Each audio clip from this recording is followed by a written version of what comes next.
All right, so we back in this thing. It's your boy Street Costello. You know what I mean?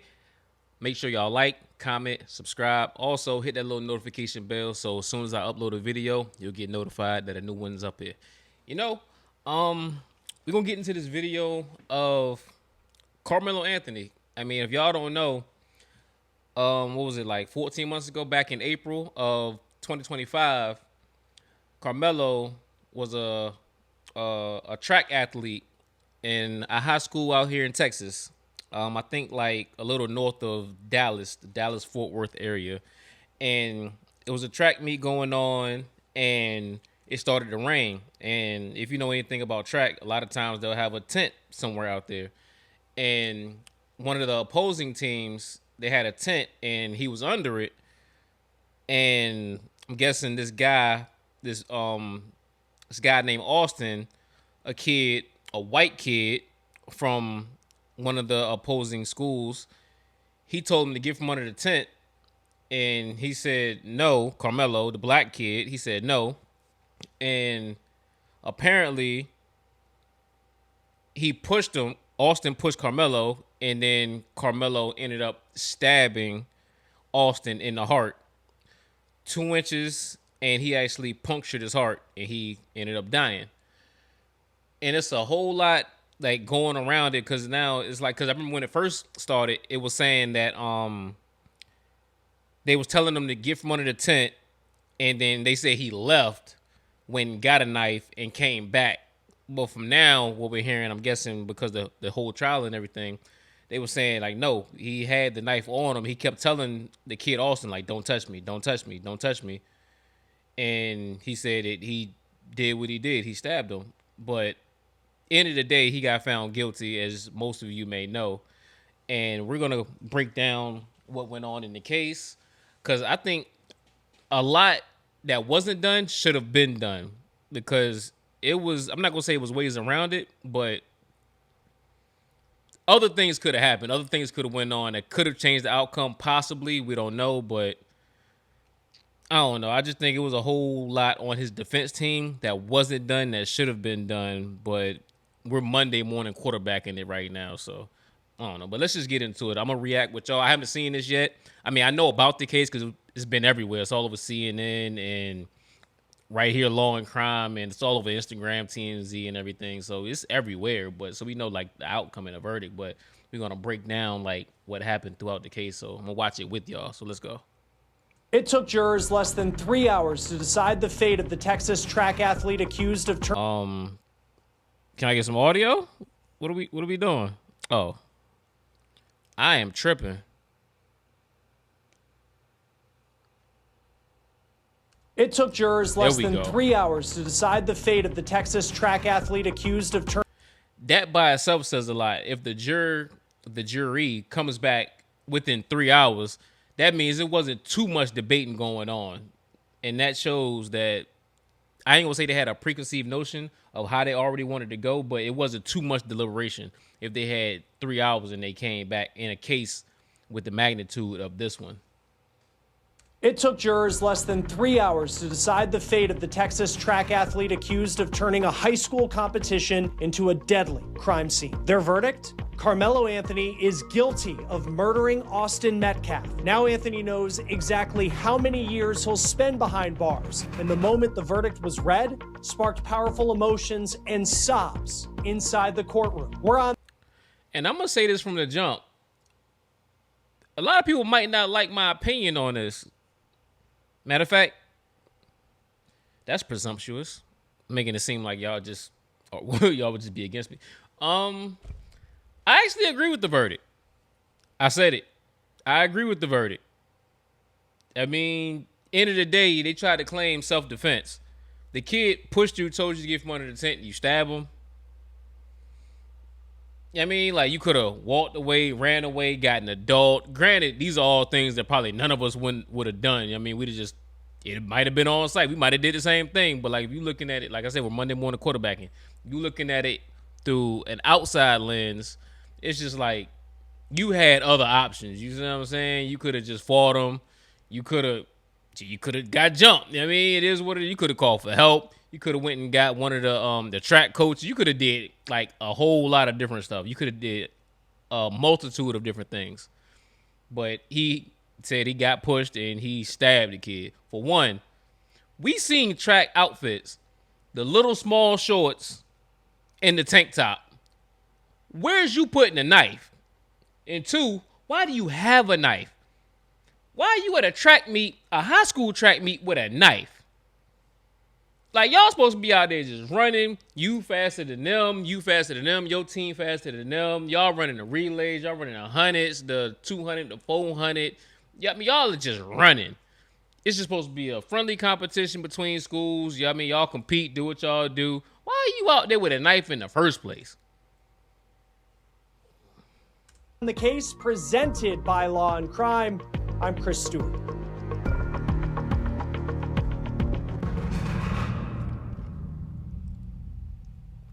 Before we get started, I need to tell you about this app, Upside. It can load Upside for free. After that, nope.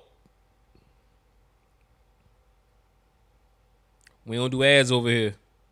Penalty phase. Karmelo's mom took unless we getting paid for them, you feel me? We here for the shit.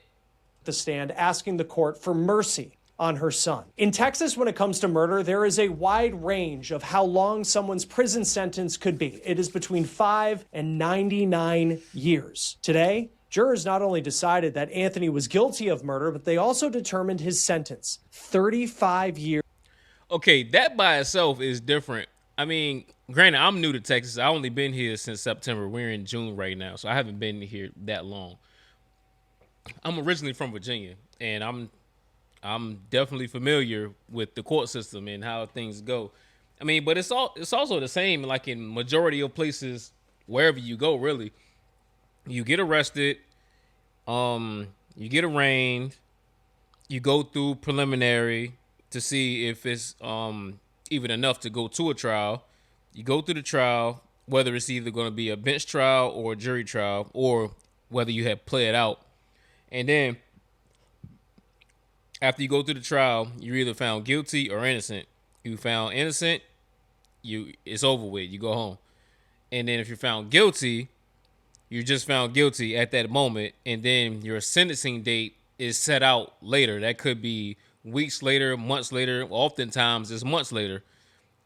But he just got found guilty yesterday. And then he also got his sentence yesterday.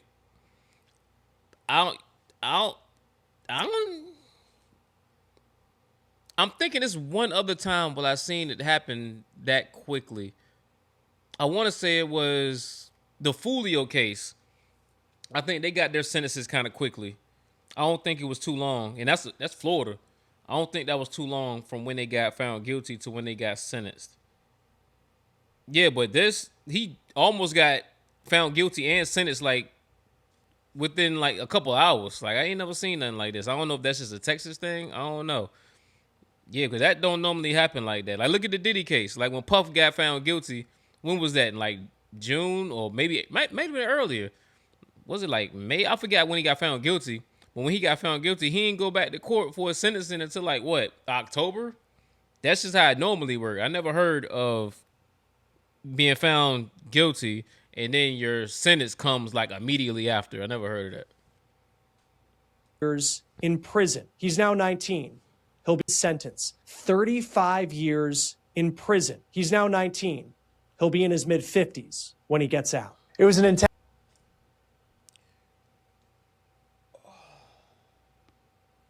I know I'm pausing it a lot, and I apologize. But it's like, we have to break this down like a Kia Coke. This small incident. It's raining. He was up under a tent. And I'm not just saying that Karmelo was in the wrong. Austin was in the wrong too. Granted, this kid is up under your tent from a whole nother team. Y'all have coaches. Like, you are a 17-year-old kid. I'm not even sure if he was 17 then. He might have been 16 then. I'm not sure. But y'all are kids. It's not even your job to be telling other people like what they got to do, what they can do, what they can't do. Like, if that's the case, your coach should be handling that. Like, yo, go where your team at. You know what I mean? Like, your squad over there, go over there. That's for the adults.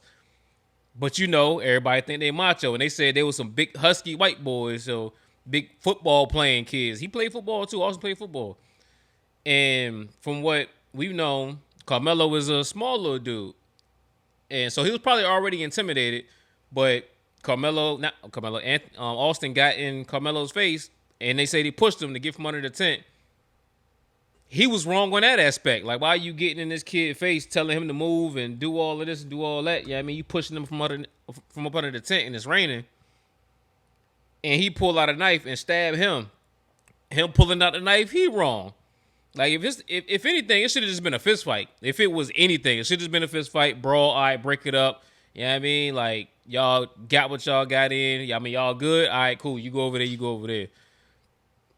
This kid, Karmelo, threw away his adulthood, technically, his late teens and his adulthood over being pushed.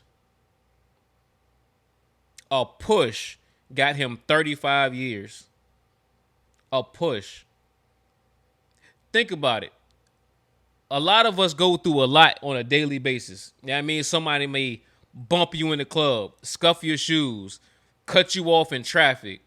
You can be walking in Walmart. Somebody stop in the middle of the aisle and you right behind them. A split millisecond of you making a stupid decision get you all them years. Like, that is crazy. 35 years. He hasn't hit adulthood, and he's not coming home until he's in his mid-50s. I mean, it's not going to be day for day. You get your, it's 85%. I mean, I'm not sure about parole. I don't know too much about Texas, but I know 85%. He's going to be home in his 40s. But still, though, like... Penn Day in court. Cody Thomas was there throughout the entire trial. Hopefully he broke down the other day as well, because it's a whole lot of layers like to this. Like, he wasn't just up under there like he was just a stranger. A friend of his, well, I'm thinking a friend of a girl that he was real cool with. The guy, he was a friend to him, and they was on the team, and they were sitting close to each other. He ended up coming to court and testifying. So he was also over there with a friend. He wasn't just like some random kid up under just some random tent. He knew a kid from that team who ended up kind of being against him in a way. Hopefully he breaks this down, because he did in a different video. Including a very, very emotional day today. Joins us now to break this down. You know, Cody, you think of just, I think there were like two major emotional moments, it seems, today, because you have the verdict where the jury finds Karmelo Anthony guilty of murder, but then you also have, after a period of time, more deliberations, and then here comes the jury deciding his sentence of 35 years. Let's start there. Like, just take us in that moment when the jury comes back with that being the sentence for Karmelo Anthony. Yeah, Chris, obviously so. There was emotion running rampant throughout that courtroom on both sides. You know, of course, the media is sitting right behind the Metcalf family. So we saw all of those tears. You know, they feel like justice has been served for Austin Metcalf here. They feel vindicated. And of course, there were some celebratory gestures by the Metcalf friends that were in there. They looked like former teammates, five, younger, bigger guys, and a couple of girls that were in there that were sitting right behind the family. When that happened, the family turned around and gave all these kids a hug, kisses on the cheek, and the tears were just rolling between Jeff Metcalf. See, this is another thing that I kind of sympathize with Karmelo's family about, because granted, the kid Austin died, right? Which is sad, which is tragic.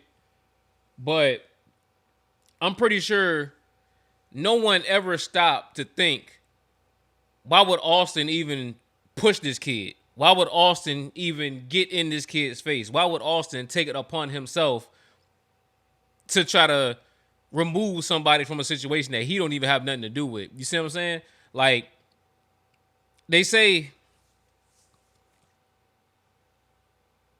you know, the whole fuck around and find out shit. Austin fucked around and found out. You see what I'm saying? Like, I hate to say it, but somebody got to say it. I'm going to keep it real. One thing y'all know about me from, like, by now, I'm going to keep it real. I'm going to keep it 100.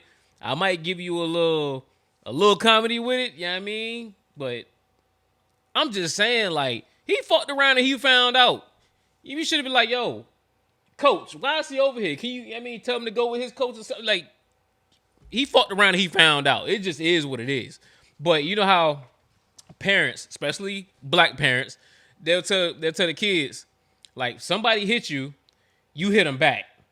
And if anyone says something to you, you come and get me. That's what they tell their kids, right? It's all black people tell their kids. Black people tell their kids that.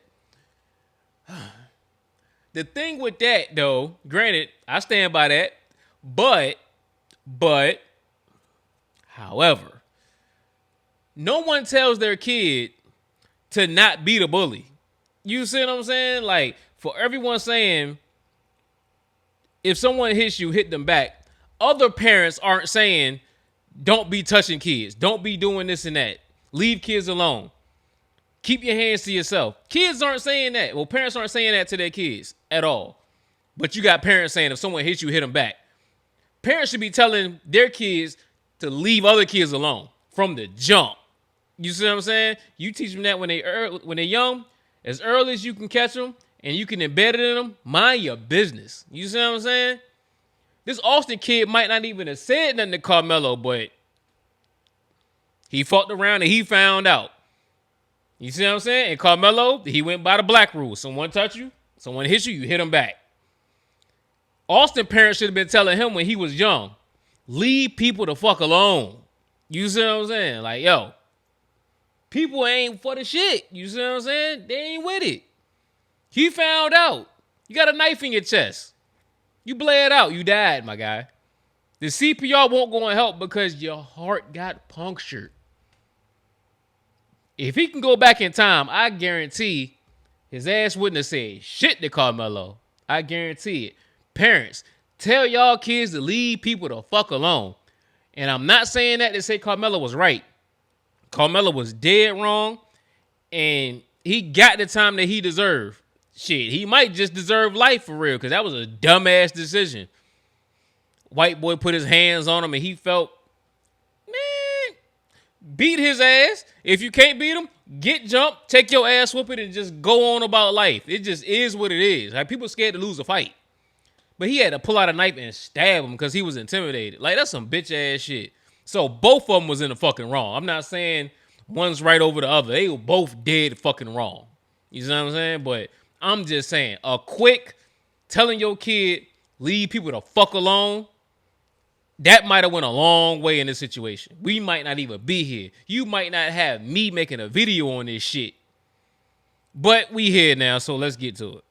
Metcalf and Megan Metcalf, the two parents there, and what I assume to be aunts, uncles, or other family friends that were there as well. Now, of course, on the other side as well, Chris, Carmelo Anthony's family, tears, but of a different token, right? You know, total opposite. Their son, their child, is going to prison for a very long time here. He's only 19 years old, 35 years. You're not looking at getting out until 54, right? Of course, there's 54. Shit.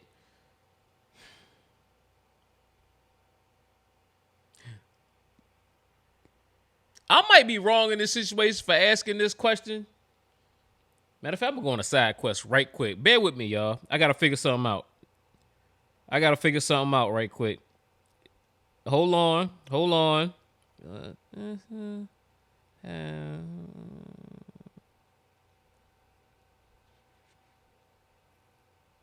Got to figure out something right quick.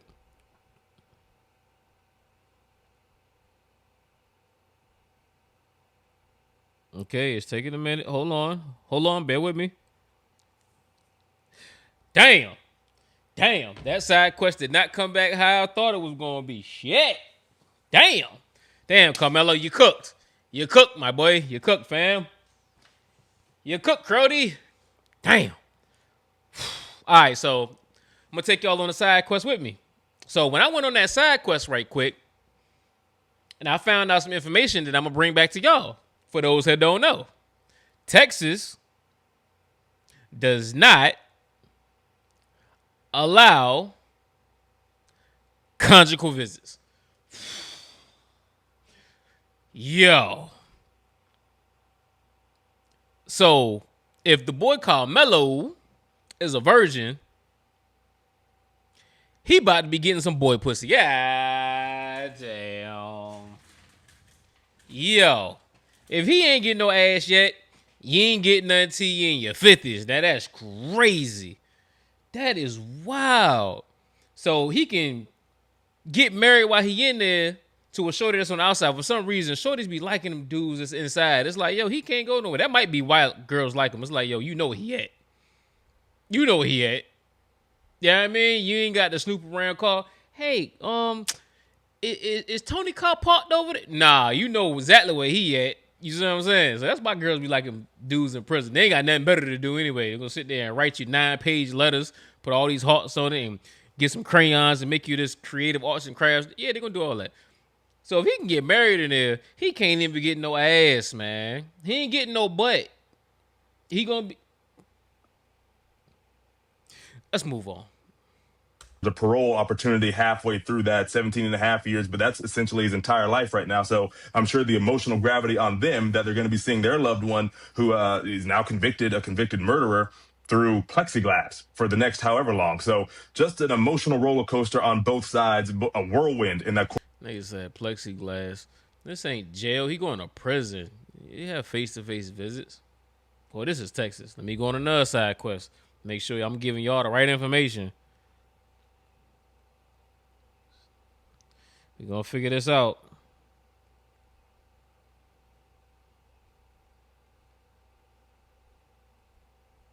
We got to figure it out because he said plexiglass like it's a jail or something. Come with me on this side quest. Yeah, it's not plexiglass. He ain't in the jail. Yeah, it's a face-to-face visit. It's an in-person visit.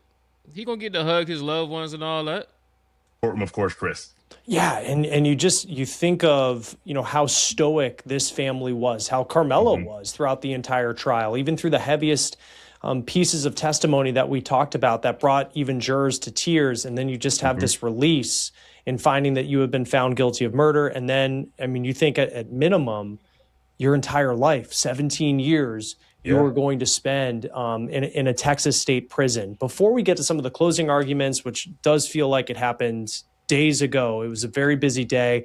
There was this, part of the sentencing portion related to sudden passion and whether that is something that comes into play here. And that would have changed the potential for how many years Carmelo Anthony was going to get as a sentence. Just walk us through that part of it and how it factored into what played out in the courtroom. Right, Chris. So this terminology, sudden passion, we hadn't heard that throughout this entire trial until today in those arguments before. Of course, they're going to use, like, the best picture of this kid. This kid was probably a fucking asshole. I ain't saying he is, but we just know how they play. You see what I'm saying? Like, this kid could have been egging black kids' homes, and he could have been bullying black kids all through school, using the N-word every chance he got. But look, he's a victim. They're going to use this wholesome picture of him. We don't know shit. We actually don't even know exactly what was said during the exchange. He could have said, man, get your black ass up on out of here and hit the N-word with the hard R. We literally don't know. But because he died, they're going to make it seem like he was a saint. He was an angel. Everybody do that for some reason. Your kid could be a whole demon out here. Something finally happened to him. And then it's, oh my God, not my baby. He was so nice. He was the best kid ever. Man, your kid put a drive-by on 9 people. He put a kick door on Bebe in them house. Man, he robbed the dope man twice. Man, he out there giving crackheads $10 to fight each other. What you mean? Man, come cut it out. The jury went back there to deliberate on the sentencing.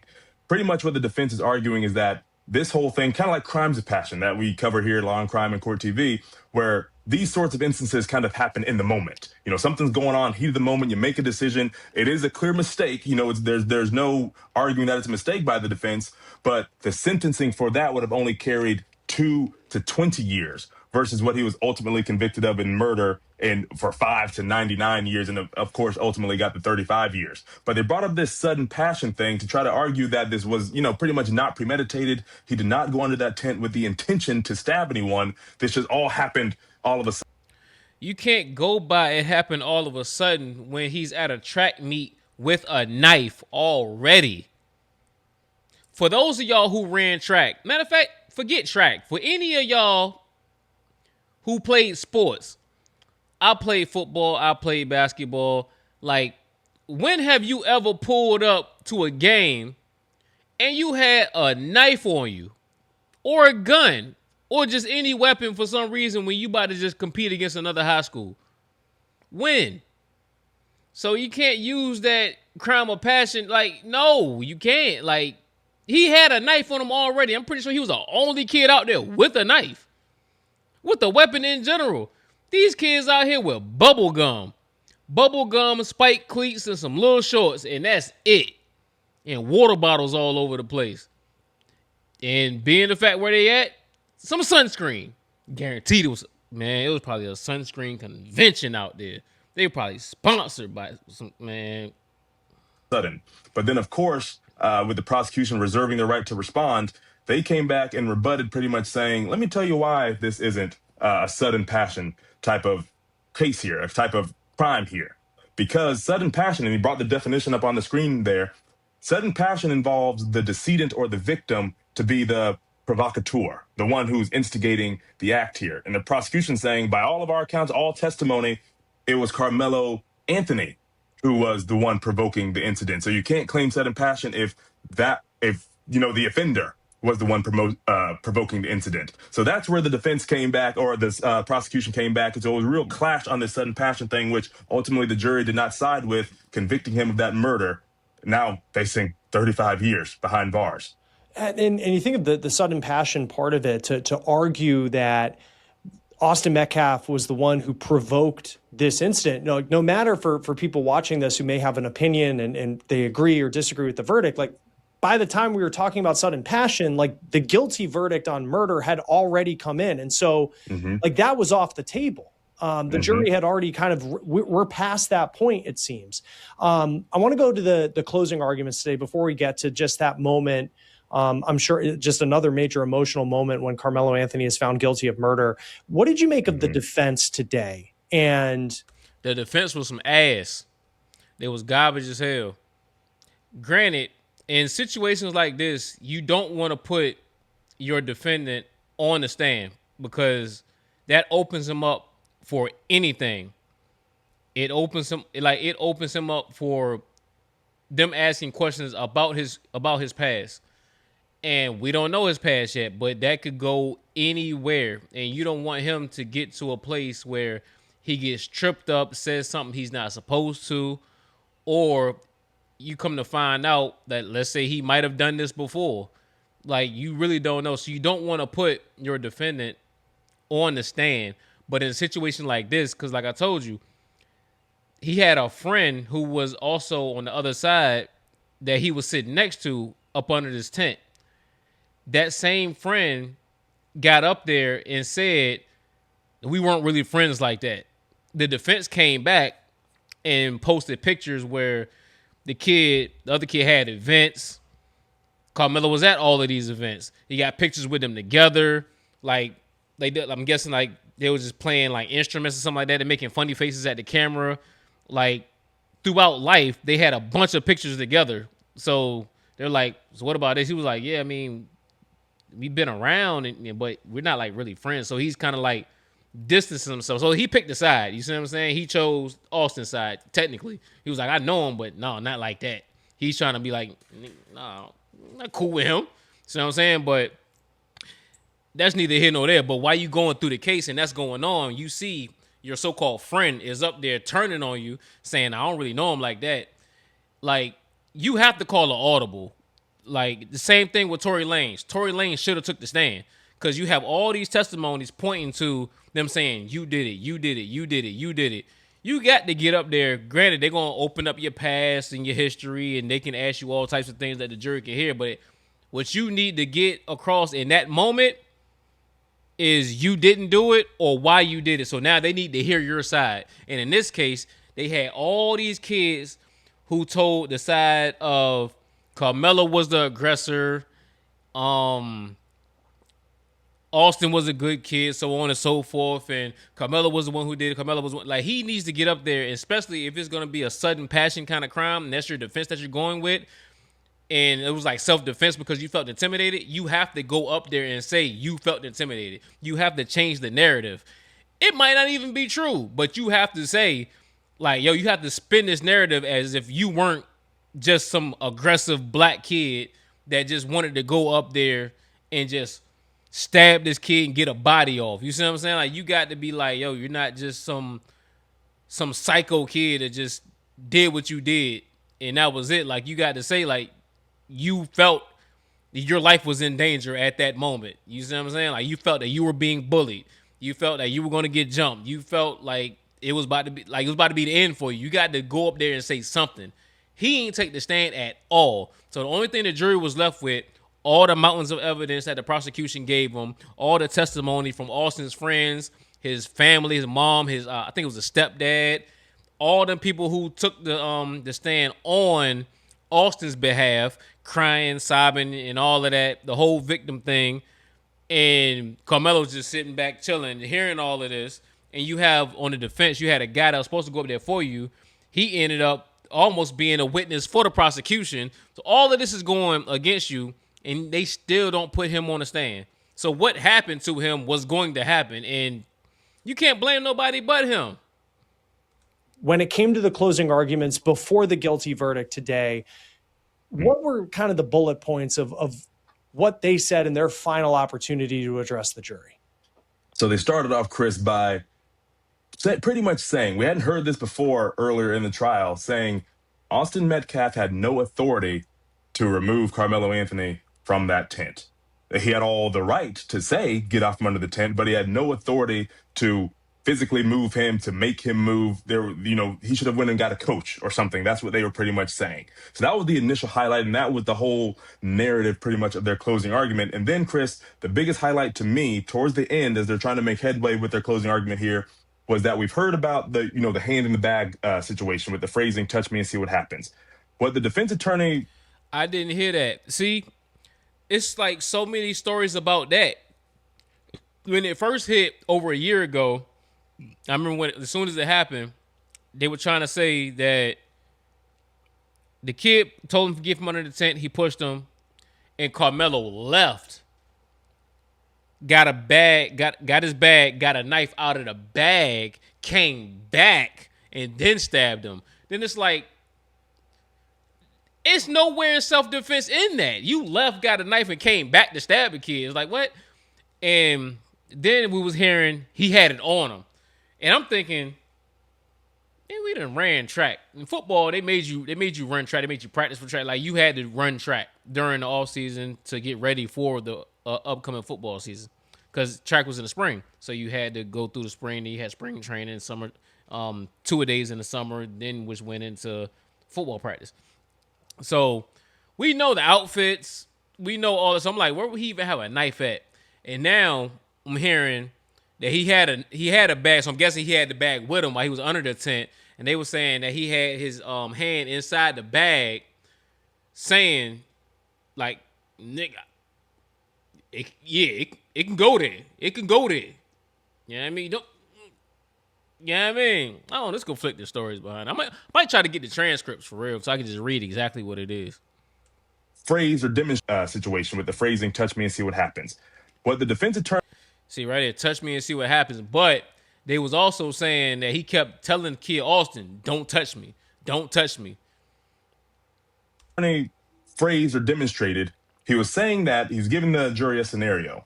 And he was saying that if I have my hand in my bag and I tell you I have something in it, something potentially harmful, and I'm telling you to not touch me, you call my bluff saying I don't have anything in it, and then you touch me, and then I pull the thing out and use it, that was a warning and not provocation. So that's how they pretty much ended their closing argument, to which the prosecution got up to their rebuttal and said, do not let the defense turn a threat into a warning. See, now I kind of understand why they were saying that a lot of the witnesses for Austin, for the prosecution, was saying how Karmelo was the aggressor. Because you got a black kid with his hand in a bag saying, touch me and see what happens. Touch me and see what happens. As just an onlooker, you can look at that and be like, yo, he's going off on this kid. He about to get bit. And then he stabs him. You putting that together was like, Yeah, he just wanted to get off on this kid because he already let them know, like, I got it on me. You know what I'm saying? And you know how it be. He probably yelling, top of his lungs, spit coming out and everything. Touch me and see what happened. Touch me and see what happened. It was stupid for Austin to touch him. It was dumb as hell. It wasn't the smartest thing to do, but he fucked around. He found out. That was the opening line. Do not let them turn a threat into a warning. And then they walked through these 4 distinct reasons as to why this wasn't a self-defense case. One of them was, provoking. You can't claim self-defense by, provoking a situation. And then when, the opposing party retaliates and then you do something bad, you can't claim self-defense with that. They talked about the immediate necessity for the use of force. How immediate was it? Were you really fearing for your life? Was there an opportunity to run? They talked about force disparity. And the prosecutor said that you could meet force with force, i.e. a shove with a shove. You can meet deadly force with deadly force, but you cannot meet normal force with lethal force. Pretty much showing there one person had an edge up because they had. I'm glad he said that because that just took me to the Chud the Builder case. We probably going to cover that as he gets deeper into his case because he's still trying to continue to go for bond hearings that is technically getting him nowhere because the judge put a lot of stipulations on the Chud the Builder case. They said they brought his bond down from, I think, 1.25 million to just 1 million. He also put a stipulation in it where a bondsman can only put up 100,000, so you got to get 10 bondsmen. And with the whole racial thing, bondsmen don't even want to touch that. So that's already hard by itself. But the whole thing with Chud the Builder is, I'm gonna try to just get through it right quick. I know we're already making this video long, but Chud the Builder, he goes around and he just calls black people the N-word with the hard R, right? Up in Tennessee, he's not even from Nashville. He goes to Nashville, phone in hand, provoking people to do something, and he goes on Twitter saying what he's gonna do, so on and so forth. I wish a black man would. It's going to be a chimp on the ground. Black people, they getting their feelings. Oh, you're chimping out. You're chimping out. So he antagonizes black people just for a reaction, right? But he's quick to, for one, call the police. So he's already soft. And then he quick to try to claim self-defense. So he wants somebody to do something so he can use his gun. He was going to court for something else. He walks out of the court. It's just a couple sitting over there chilling, minding their business. I think they just came out of like a child support case or something like that. Black dude minding his business. He's a veteran. He said, he's like, yo, I got PTSD or something like that. The dude Chud came over, selfie stick in hand, doing what he does, right? And Chud ended up walking away. The Chud ended up coming back. The dude walked on him. Dude snuffs Chud. Boom. Snuffs him, right? Chud goes down. Chud grabs his gun, shoots the black dude 7 times. Chud is claiming self-defense. Chud is also an idiot because in this exchange, Chud shot himself. He Chud bobbed himself. But his whole defense is self-defense. You see what I'm saying? But like he just said in here, the reason why I brought it up because what was just said right here, because I'm not sure if the law is kind of the same. And I know Tennessee is a stand your ground state. Texas is a stand your ground state as well. And they said you can meet force with force, a shove with a shove, a deadly weapon with a deadly weapon. Chud provoked the issue. The guy punched him. Chud shot him. So the whole self-defense thing, if it goes by how this goes down, and if it's the same rules apply in Tennessee as it does in Texas, Chud's cooked. But I just had to go on that little side mission because I just heard what he said right here. With the shove. You can meet deadly force with deadly force, but you cannot meet normal force with lethal force. Pretty much showing there one person had an edge up because they had a weapon while the other was unarmed. So they walked through a whole bunch of reasons as to why this was self-defense, Chris, and implored that, that the jury find Karmelo Anthony guilty, which now we know ultimately they did. Yeah, and there were some strong words from the prosecution in those closing arguments. Like I have here that just, him bluntly saying, the prosecutor, you don't get to meet a shove with a stab, especially if you provoke the shove. And I feel like that was kind of and might be saying something obvious, like really at the heart of this trial, because, a lot that the defense talked about was kind of pushing back on the tent culture part of it with the prosecution, where on the state side of it, it was, well, if you're a member of the opposing team, you don't go under a tent. And then the defense kind of pushed back on that, saying like, well, that wasn't really an unwritten rule that everybody knew. But then it's like you get to the point where they start having this altercation, and based off Texas law, when it comes to self-defense, like if you're the one with the weapon, it is really hard to argue that you were acting in self-defense. And we saw that play out with just how quickly the jury reached this guilty verdict. I mean, 4 days of testimony, and I think it was less than 3 hours? Just under 3 hours. Take me through that part of it where, I know. See, my trial wasn't this long. I had a drug case, possession with the intent to distribute. The jury came back in like 3 hours on mine. In a case of this magnitude, which came with the charge of murder, you would think they would, in their case went on for days with just all the witnesses and all the testimony and everything. You would think deliberation going back and forth, it would take more than, he said, just under 3 hours. So you would think that it would take longer than that on a case of this magnitude, that they would deliberate and go back and forth. Because all you need is reasonable doubt. And all you need is one person to say, if, or I don't know, or maybe, then you got to go not guilty. But all 12 got to agree fully that this is exactly what happened without a reasonable doubt. This is what happened. The prosecution laid it out on the table to say, this is the fact, this is what happened, and you should find him guilty, and they all got to agree. For them to come back in less than 3 hours to say that he's guilty, you knew he was cooked. Like, it was kind of automatic that they was like, yeah, this guy's cooked, like from the jump. And him not taking a stand, it didn't help at all. A lot of these, and you've covered big trials for Court TV, like where you're waiting days for a verdict. And this one came fast.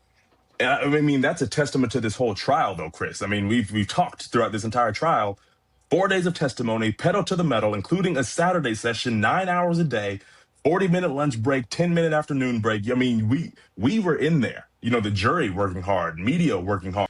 Who is a little black person supposed to be? My man got the little curls, the little pre-dread twist. Who is it? Who drew these? The families taking in all this, gruesome information in such a. The artist drew this guy. The artist drew him like he was on the stand, like he was the defendant. Artist drew him. See, the artist thought all black people look alike. The racism. Oh my goodness. Compacted time period, right? And the prosecution called their 21 witnesses. That's they him. rested on Saturday. The defense started immediately and got 3 witnesses in before the end of the day. We get back on Monday, yesterday, and then they call 3 witnesses. We go to lunch, and then there's this elongated delay to which we have no information about what's going on. We're thinking, oh, are they, brokering a last-minute plea deal? Are they preparing him to testify? We get back in there, and it's just the defense is rested. And it was kind of abrupt. There was kind of, some head turning like, oh, okay. Right. And then the day ended, and then the state rested with no rebuttal. So all of that, Chris, just kind of a testament to how fast everything's going. Now, deliberations today, just under 3 hours. Deliberations before the sentencing, what the actual sentence was going to be after the conviction, just under 3 hours. They were getting this all done today, and we've been here all day. It's going on. It's past 8 o'clock Central Time here. So this was something that the judge was not really trying to delay in any capacity. I guess it felt like he wanted to just put a bow on it and move on to allow this community to heal on both sides of the spectrum. Yeah, I mean, and again, we've seen, murder cases, murder trials really get dragged out for a period of time. This was not one of them. I know we talked about like the sentencing part of it, and kind of that moment when it's announced that Karmelo Anthony is going to spend, potentially 35 years in prison. Prior to that, you just think of him entering today, and for this family, I'm sure they had hope that he was going to be found not guilty. Everybody has opinions on how. Seriously, who is this? Who is this? Who is this supposed to be? Seriously. The mistaken identity is crazy. Who is this guy right here? Go look at the picture they're about to show. Look at this. Peep this. Got this visual, right? Now peep this. How this trial went and how real. That person is him. Seriously? Yo, whoever is in court drawing, you fired. I fired you. You fired. That would have possibly been, but manslaughter was also on the table, and that's something that maybe gave them hope as well. Take us into the moment you get called back into the courtroom for the verdict on whether or not he was guilty of murder, and just what you remember about that. Yeah, I mean, it was you could feel that there's this big moment coming, which, rightfully so it was. There's an imminence to it, right? And so we're all sitting in there, the media in the back row, the families come in. We saw Hunter Metcalf for the first time today in the courtroom. We know he did not testify. A lot of people were expecting that to maybe be, the final shebang of the prosecution's case. Let's hear from the decedent's twin brother. But he showed up in the courtroom today for the first time. He looked, kind of flush. He was there. He was with his mom and dad, looking very serious. The Anthony family came in, sat down. Of course, Karmelo's parents had their arms around each other, preparing to hear, the fate of their child. And so, of course, the defendant stands up and then guilty of murder. A lot of people, a lot of speculation online saw, an out with the manslaughter. Maybe he acted recklessly. Of course, we have a dead child over here, but maybe there wasn't enough premeditation. Maybe it was something in the moment, just, a horrible mistake. It happened to be the biggest mistake on earth, but maybe it was that. But this jury decided that no, there was intentionality. That's something that the prosecution harped on, intentionality by another human to take another human's life or cause bodily harm that will cause death.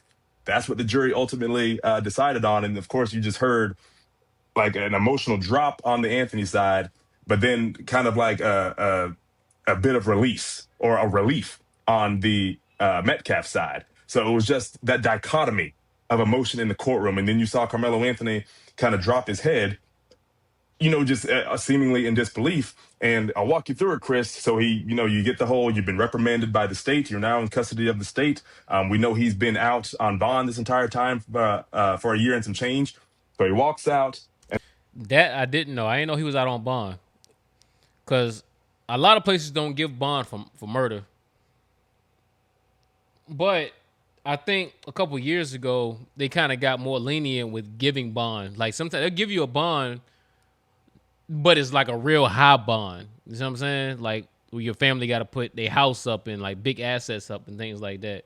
But I remember for a while, they wasn't giving bond on murder at all because a murder, that's the biggest crime in the land. And one thing about a murder, they have a lot to unpack just to try to convict you. So if you're charged with murder, you're incentivized to get rid of witnesses, get rid of anyone that could testify on the deceased person's behalf, things like that if you're out. Also, you're incentivized to flee because you're facing the biggest charge. If you're found guilty, you can go away potentially for life. So you might be a flight risk. So a lot of times they don't give bond for murder. I didn't know he was out on bond. Out on bond this entire time for a year and some change. So he walks out, and then we immediately start to go into the penalty phase. And so he was out for a few minutes, and they walk him back in. And the way he was walking out, Chris, his back is to me when he's walking out. And his parents are right there to his right. I can't really see his face walking out, but when he comes back in, Chris, you can clearly see that he'd been crying, and he had this just, bewildered facial expression. Why are they showing him? We talk about Karmelo right now, and they showing him. We ain't worrying about these people right now. The Three Stooges can get mad. And, his eyes were really wide and his jaw was just, hanging open. It is almost like, it's real now, which of course has been real. And they continuously show like, oh, yes, we're a happy family. I have 2 athletes. One of them dead. Man, get off the screen, man. They should have just left Karmelo alone. Karmelo shouldn't have did what he did, but they still should have left Karmelo alone. This whole time, but when you're out on bond, house arrest may not seem as real as I'm not going to be able to go back and give my mother a hug anymore. Things like that. So I'm sure all of that weight, the gravity of what's really settling in, like this has happened. And when you're out on bond, leading up to the trial, you still have the hope. There's still the case has been put on. I'm sure the hope, of course, was still there. And now, when you're out on bond for a case, It actually is worse. Like the stress building up to it, because it's almost like every single day when you're out on bond, you're living on borrowed time. Like it seemed like that you could be going to court like a year from now. It seemed like every day leading up to it is like a walk closer to death. You see what I'm saying? It's like the whole time you're out, you're thinking about, man, what's going to happen when you go to court? What's going to happen? What's going to happen? What are you about to leave behind? You see what I'm saying? Like things that would be fun, you're looking at it like, I'm not going to be able to do this anymore. I'm not going to be able to, like, so it's dreading. So you don't really have hope when you're out on bond. All hope is gone. And now he has to sit with that as an adult and deal with, the consequences of his actions as decided by this jury. But it was just a real, again, the you could cut the tension with the butter knife inside the courtroom, Chris. Yeah, I mean, you just think of, and I know, like, just from some of the notes, like his defense attorney had his arm around him, and I'm sure that they've talked extensively about their strategy going into this trial, and you have this hope that that they came into this hoping that the way that they told their story would be a way that the jury would see it. But I mean, just for how quickly this jury looked and clearly, and we talked, I mean, it seems that the prosecution came in incredibly prepared for this trial. Yeah. They were ready on cross-examination. They had exhibits ready to go. Even in their responses to the closing arguments today, it just seemed like they had a lot ready to go. And you saw that with roughly 3 hours for them to reach this, the jury to reach this guilty verdict. And part of it too, because I found it, I wasn't sure whether we were going to do the penalty phase tomorrow, and give everybody a day with that. But I mean, not only did they go into the penalty phase really quickly, they put Karmelo Anthony's mom on the stand, and it felt like within the hour of her son being found guilty of murder, she's there ultimately pleading to the jury to show mercy on him. It just seemed like so fast. And Chris, I'll tell you, they didn't even give her a moment to breathe. They didn't give her a moment to sit with this. Hold on. Which one the mom? This ain't the mom right here with the long little bust down wig, right? Ain't it? Is it not? With the bullhorn? Not the one with the locks. The other one. Never mind. I mean, this is a mother. Mom's got ass on it, don't she? Damn, Karmelo. Also, right? This is a mother that's losing her son in a different way. And it was minutes. I don't think, all the days are running together, all the times running together. This is why y'all fuck with me. I'm telling you, man, y'all gonna love it over here. You see what I'm saying? I'm gonna entertain you. Now to going nonstop, full throttle. But I think it was under half an hour. Karmelo wasn't out of the room for very long, and then she was the only witness the defense called to the punishment phase to the witness. That is crazy. They did the sentencing like 30 minutes after the guilty verdict. I've never heard of nothing like that. Normally sentencing is months on in because you got to for one, you got to dig deep into a pre-sentence report. Like you got to go through the history and you got to find potential witnesses that's going, like character witnesses that's going to speak on your behalf to know why you shouldn't be found, or you're found guilty, why you shouldn't get so many years, why they should have some leniency. Like they have to come and like bring some good things to say about you to point out that you're not like a menace to society. You see what I'm saying? And then on the prosecution side, they're pretty much going to bring people to say how you are a menace to society and you should get the max amount of years and so on and so forth. But for this to happen less than 30 minutes after you just got found guilty, I've never heard of that. Witness stand, and it was real brief. It was like under 3 minutes, and he pretty much asked her, the defense attorney, "Do you believe that your son regrets what he's done?" And she just, "I love my baby. I know my son. He's very, very sorry for what went down," and just really pleading that they show mercy on her son, which in retrospect, in a sense, they did. I mean, 35 years, that's a long time. That's tough to face at 19. That is long, but they could have gave him up to 99. You know what I'm saying? Like the charge carried, I think, like 5 to 99, 20 to 99 or something like that. So they gave him on the lower half of the spectrum because it could have potentially just gave him 99 years. 19 years old, but there was an alternative of 99 years where he would never have gotten out. So in a sense, they did apply some leniency, but of course you can understand where staring 35 years down the barrel at 19 years old could be, it's real tough because that's not a short amount of time, right? But No. to your point though, Chris, she got on that stand within minutes, crying and just echoing through the speakers in that microphone, just all the emotion possible, essentially of a mother losing her son. Yeah, ladies, please tell me in the comments, like in a situation like this, how would y'all feel? Like your son, he might have been potentially getting bullied and he defended himself, which ended up with him killing a kid. And now your son is in court. He just got found guilty of murder. And now you have to come to court to try to plead with the jury to have leniency on him. Like, how would you feel? Like, what would be going through your head at that moment when you know you're about to lose your son to the system for a very long time? Please let me know in the comments. Fathers too, let me know, please. So it was emotions on both sides. I mean, I can't implore that enough. It was just very, very, very emotional. No, and I mean, you think too, for that family, no matter how whatever you think of the verdict today, whatever you think of Carmelo Anthony, I just think of like that family, had their son. He was going to a track meet middle of the day on a Wednesday, I think it was in April of last year, and then they get a phone call that this had happened. I mean, very different. Damn, you stabbed somebody on a Wednesday.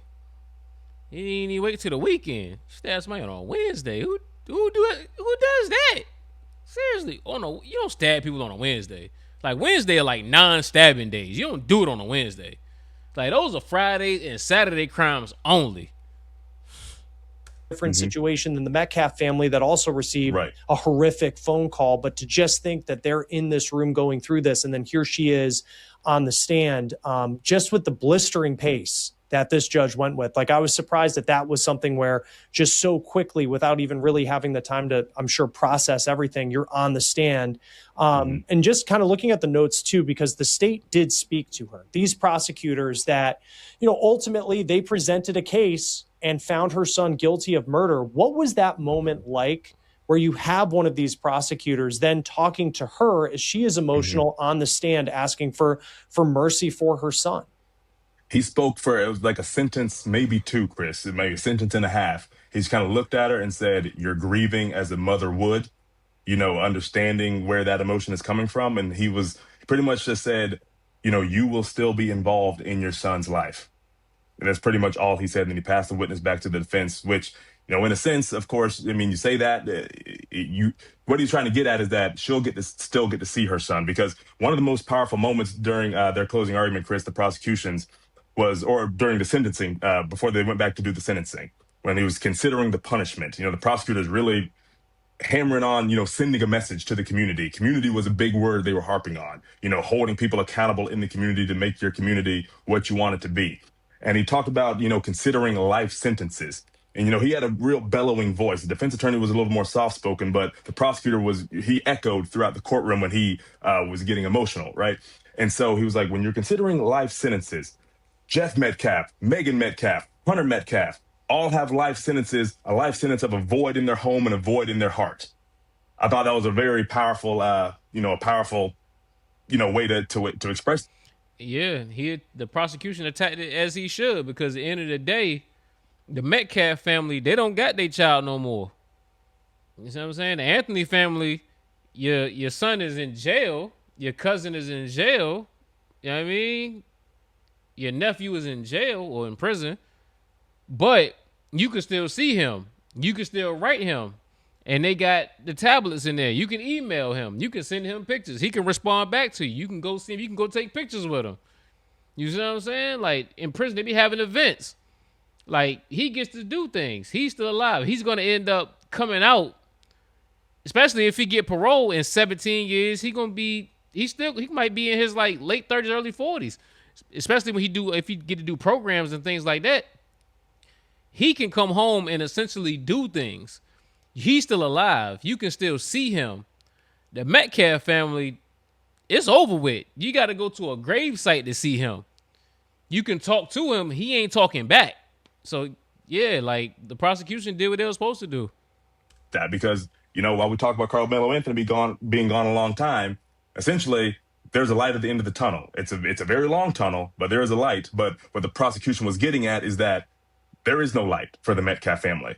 Austin Metcalf will never come back, no matter how much attempts at healing and whatever else they have to go through, or counseling or consoling, whatever amongst themselves, whatever they have to do to make themselves, better to go on in life. He still will never come back. And that's what the prosecution was harping on here, which to me kind of made it insurmountable. I mean, how do you overcome that with a defense strategy, any kind of closing argument, any kind of plea for leniency, right? So again, that's to the point we've been talking about. It seemed like the prosecution was just prepared with every single phrasing, every single cross-examination, every single, direct examination under their case. They came in this, just readily prepared for every possible scenario.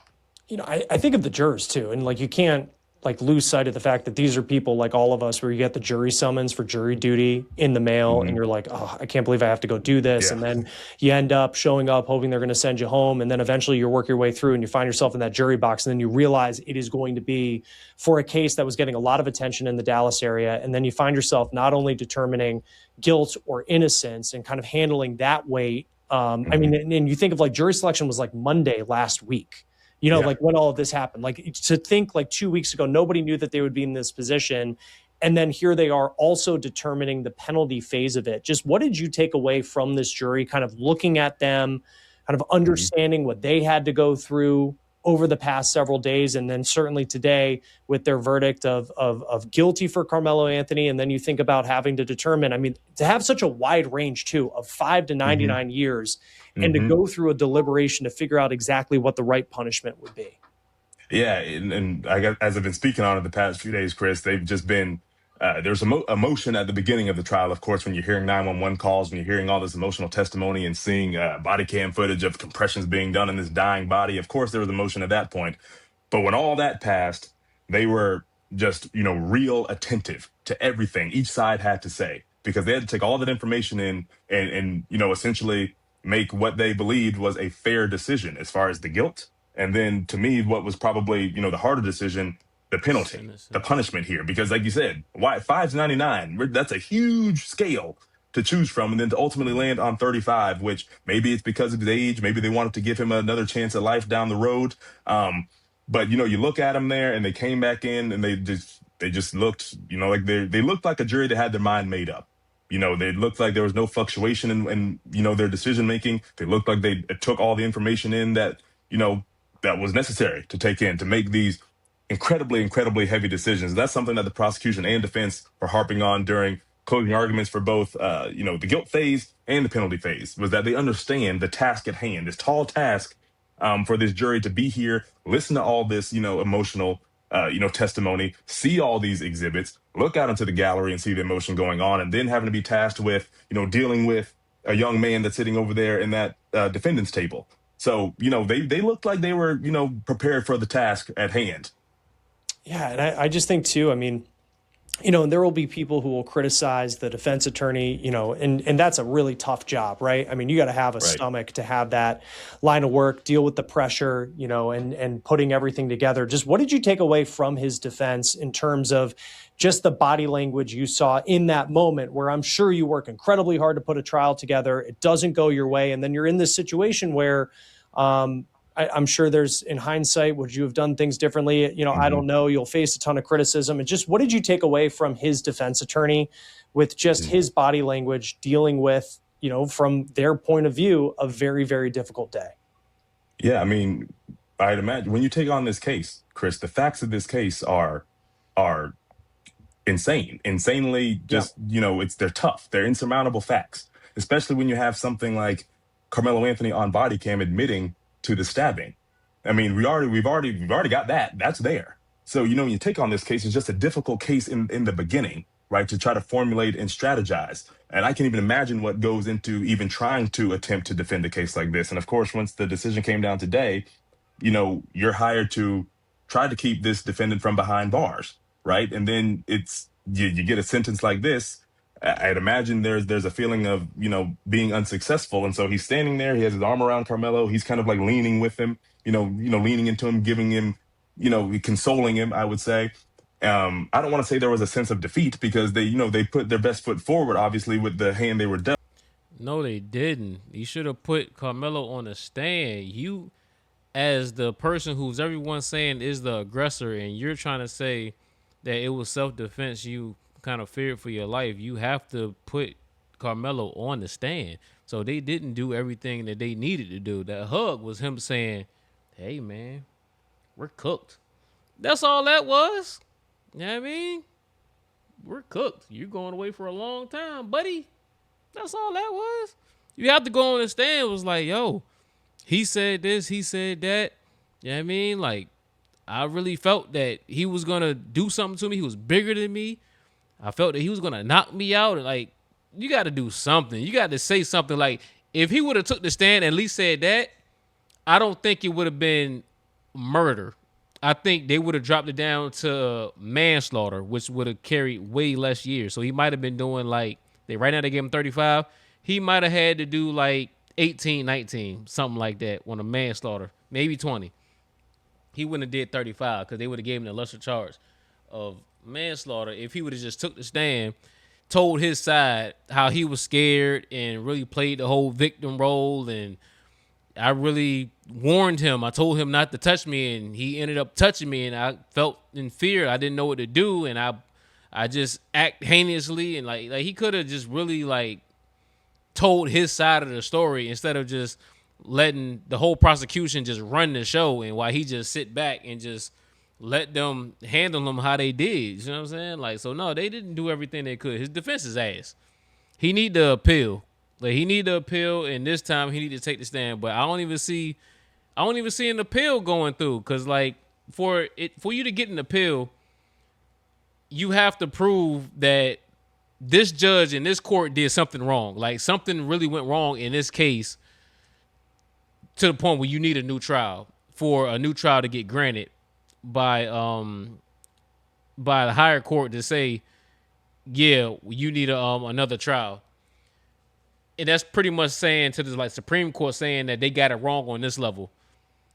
Him saying they got it wrong is the only thing he really like coming out with, is saying, like, yeah, I should have took the stand. Like, that's not enough. It's the same with Tory. Tory been trying to get an appeal for like 2 years. It's just not happening. Like, it's just not happening. Like, I say, end of the day, you got to exhaust your resources, so you still got to file the appeals and do what you can. But I don't even see that happening. He got to do that time. But it was a somber echoing of body language there in the court, as they listened to the prosecution put on their closing argument. When they listened to what the jury came back with, both verdicts, just a real, just taking it in, like, we tried, and this is the result. And he verbally said that he respected the decisions that the jury made, because in this country we operate. You gotta say that. It's just a part of like the formality. You don't respect that. You wanted him to come back and say, nah, he's not guilty. You ain't no way you respect that. Yeah, you're guilty. Take this 35. Yeah, I respect it. No, you don't. He respected the decisions that the jury made, because in this country we operate on due process. Everyone's due to a fair trial, and he acknowledged that and just had to respect the decision. Yeah, and Carmelo Anthony found guilty in the murder of Austin Metcalf, 35 years in Texas State Prison. Cody Thomas with Court TV, you did an amazing job covering this trial. Cameras were not allowed. Audio recording was not allowed. And you just did a great job painting the picture for us in what was a very, very difficult case for so many people.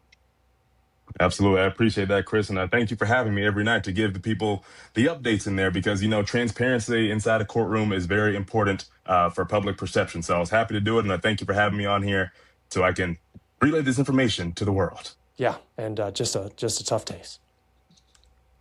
Well, shout out to Law and Crime.